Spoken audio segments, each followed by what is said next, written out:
All right, guys, so with the latest Dragon Ball Daima episode, I had to talk about it. I haven't talked about Daima basically at all since we found out about it, and I'm really excited about this, so make sure you hit that thumbs up and subscribe if you are new. Post down below what you guys thought about the latest episode. Also, this video will obviously contain a bunch of spoilers, so there is your fair warning. Quick note before anybody leaves for spoilers, if you guys want to stay up to date with me, we started a channel a few months back, and it's really blowing up, nearly 20,000 subscribers, almost 400 videos, called the Basketball Bulletin, where we cover the entire NBA at large. So if you guys are interested by chance, make sure you do check it out. Again, Basketball Bulletin as shown on the screen. So I wanted to talk about this because obviously we are almost at the point where Daima is done and we're starting to see some of the craziest things, and that all begins with Goku getting another transformation. So Vegeta got Super Saiyan 3 officially, I guess, a few episodes back, and guess what? Goku he did the Usher. Watch this. He was like, okay, no, I got something better for you. So Super Saiyan 4 officially, quote unquote, canon, officially part of the continuity. That's all pretty, that stuff's all really, I don't really care much about that stuff. I'm not a huge stickler about that. But that stuff's all pretty murky because, especially now, going forward without Toriyama, it's kind of hard to tell what is a part of his original vision of the series going on, blah, blah, blah. But what do you guys think about this? Post down below. So we're using Dragon Ball Perfect Shots posts. We'll just kind of mainly be talking, but huge shout out to them. Make sure you do follow them over on Twitter. Maybe do it after the fact because they're going to be posting about stuff the second stuff drops, so you may get spoiled. Just FYI, I guess. So the first thing I noticed about Super Saiyan 4 Goku is there's multiple things. Firstly, the obvious. He looks redesigned. I mean, look at look at this image right here in the bottom corner. The color redesign, and then the extra strip of fur on the chest to cover his nips. I guess it doesn't look like that on the small Goku, but on the big Goku it does. Yeah, so obvious redesign. Looks almost more like the full power one or Limit Breaker one from Dragon Ball Heroes. So there's that. I really do like the glow that he's got going on. I also like the tail is back, which is like, okay, right? The tail's got a full glow going on around it, even at the base of the tail, which tells me obviously it's not going to stick around. I will speculate as to what they're going to do next. And also what will happen with this and how this kind of fits in the continuity. Again, that stuff's all so murky, but that's the first thing I noticed was the redesign, that they didn't choose to go for the standard look, or even I believe on the original outline for Super Saiyan 4 he was actually black furred, right? Something like that. There was also a gold haired version, apparently, I hear. So a lot of different things, are like blonde, whatever, Super Saiyan color, whatever, you get the point. But this is really cool. The next thing I noticed is that he actually didn't get big. He stayed a kid. So that's also pretty interesting because we had the kid Goku in GT, of course, but he would miraculously grow when he transformed into a Super Saiyan 4. So that obviously isn't the case here. So that's another thing that I noticed, but I do wonder how much of that was them just trying to find a way to differentiate the two. So here's the thing. When we first heard about Daima way back when, before it started airing, back when it was called what, Dragon Ball Magic? Does Daima mean magic? I'm not sure. Maybe it does. Anyway, back when we first heard about it, there was a lot of parallels to GT when they were giving us a synopsis of the story. And really, it is kind of, it's not GT, right? But it is kind of like GT. The premise is the same, right? Goku, other characters too, but mainly Goku turns back into a kid, travels to other worlds, or an other world in this case, and search for the Dragon Balls, blah, blah, blah. Ultimately, is faced with conflict, reaches Super Saiyan 4. We'll see where it goes from here, but the premise is largely the same, but it is not the same conceptually entirely, blah, blah, blah, right? It's different. He's going to the demon world. He's doing all these other things. So anyway, when we first heard about that, if you told me that we would reach this point where we're seeing Super Saiyan 4, I would have said, I can see the parallels, but there's no way. There's no way, right? So it's crazy to see it. It's actually really crazy to see it.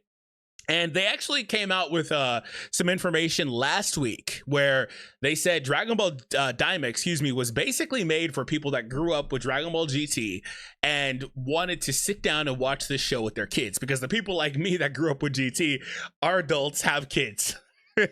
And they made it for that demographic too, of course, for people that are younger than that to enjoy Dragon Ball, but that was something they had in mind when designing the series, right? And with that being the case, I guess all things being equal, coming back full circle, it kind of makes sense. I do wonder, as we go through and look at some other images here, I do wonder, man, he looks cool though. I'll say he looks cool. I do wonder if Vegeta's going to get his form or Super Saiyan 4 as well. Again, it's also not even really been named yet. It may be a thing like Super Saiyan Rage or whatever, where like we just get the name elsewhere. We don't actually get it in the series. Maybe we get it in some sort of other media. I'm not really sure, but it doesn't actually technically have a name, but it's basically Super Saiyan 4, right? We know what it is. But I do wonder if Vegeta's going to get it, because everyone else got back up to fight, but for whatever reason, he took a massive beating and wasn't able to do so. So that could be foreshadowing.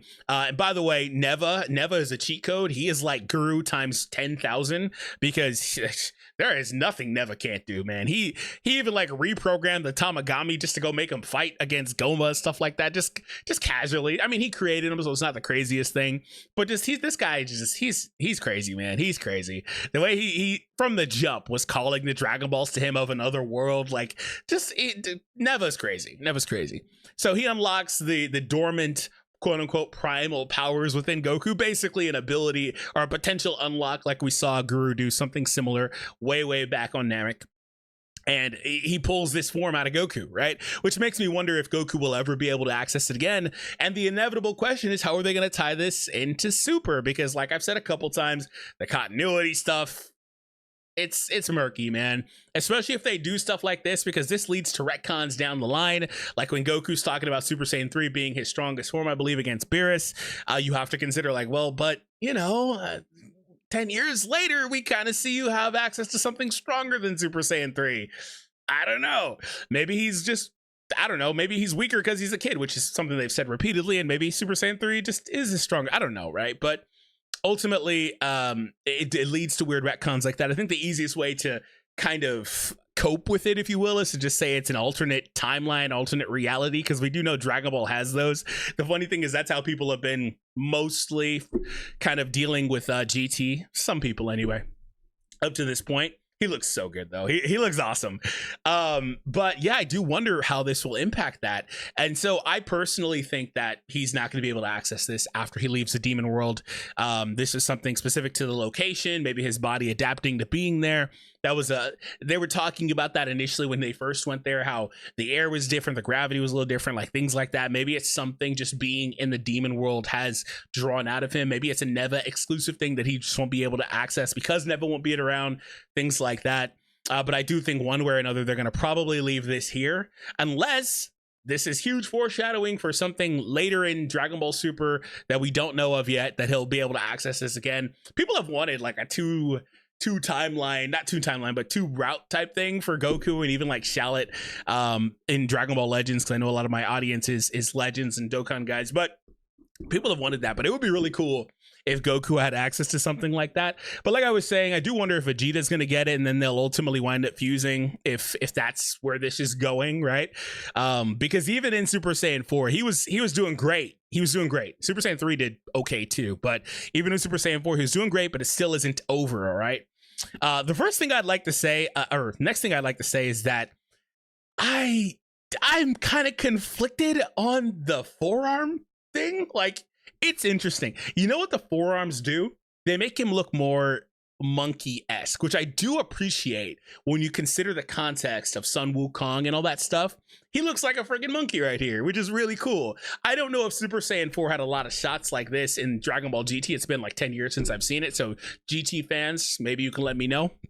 But like, there were several times throughout this where I thought they were going above and beyond to make him look and seem more monkey-esque, which is actually really, really cool, like I was saying, including that time where he was running. Did you guys see this? Where he was running. I caught this live and I was like, wait a minute, he's like galloping on all fours type deal. Kind of like, that made him sound like a horse, but you know, he's out there. He's looking like a monkey doing jumps and slides and stuff. All he needed was the Kinta wound and I would be like, oh man. But this is peak to me, man. I really like what they did here. Now, there are people that are upset about this. I will, and I do understand that people are upset about this because they don't like when Dragon Ball does this thing where they just kind of just drop stuff like this. You know, maybe they feel like it's not fully paid off, not really deserved, etc. Dragon Ball's kind of done that I guess, from time to time, and it is what it is. But I do understand some people aren't so excited about this. But to me, it's really cool, personally, having grown up with it, which is, like I said, one of the main reasons that they designed this. Also, I assume this will get fixed in later media, but like, here's a shot of like the forearm thing. Another reason I don't really care for it is because it's inconsistent. I mean, look, right here, he looks like, and again, I think probably gets fixed in like a Blu-ray or something. I'm not sure. Maybe it was an oversight. Right here, he looks like he's got like a long sleeve, but he's got it rolled up, right? But it's like, it's been all the way up to the elbow area, and then like it started to unravel a little bit, so he needs to pull it back up. That's almost what it looks like right here. But in a couple of other shots, it's only on the inside. Like right here, look, it's only on the inside. So that's one of the things that makes it look a little bit weird to me. Right here, it almost looks like it's a glove almost that he has on to me. But Super Saiyan 4 looks amazing in Daima, and I really, really do appreciate that this is here, and it's an homage to Super Saiyan 4 in GT. But I do want to see how this is all concluded, where this goes from here. Again, if they'll do Vegeta and a fusion or something like that, that just seems too easy. I would actually be surprised if they didn't do like Vegeta or something like that, because then what was the point of the fusion bugs and all that stuff? Like, I would be surprised if they didn't go that route. But it was super cool to see this. Also, Goma's kind of growing on me a little bit. So I mainly spent the episode talking about Goku because he's the star of the show, but I'd also like to say, I wonder if there's a shot of him here. Okay, there's like a tiny one here. I'd also like to say Super Saiyan 3 Majin Du was pretty cool too. Majin Ku and Du are some of my favorite characters from this series. I actually really like them. I like Glorio a little bit too, but I really like Ku and Du. They're so silly. And him watching Goku powering up, and he's like, huh, can I do that too? And he does it, and then you see the little hair follicles kind of growing, and it's like, wait a minute, what is he doing? I can't wait to see these guys in other media. It's really unfortunate because I don't know when these characters will make their way into the games and stuff. I know that Sparking Zero, I think, has another DLC or something like that, but they're going to work their way through sequentially. They're not going to drop this Super Saiyan 4 Goku next. They're going to go Super Saiyan 3 Vegeta, Super Saiyan 3 Goku, Goma, maybe regular Goma, make him just, I don't know what they're going to do with him. Maybe he's a Transformer. But they're going to do all that. They may mess around and drop in a Rinsu or something like that on all these games. They're going to work their way up. That's kind of how it works, which is kind of unfortunate because I feel like especially the gacha games have really dropped the ball.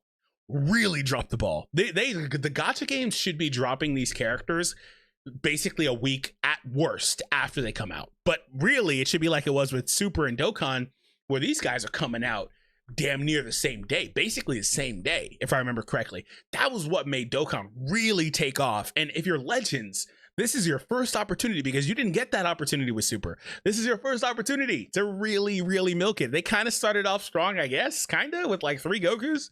It was weird, but they didn't really capitalize. And there's still so much more, like even the Tamagamis if you're Legends. But Dokkan, I guess, is a little bit further behind, right?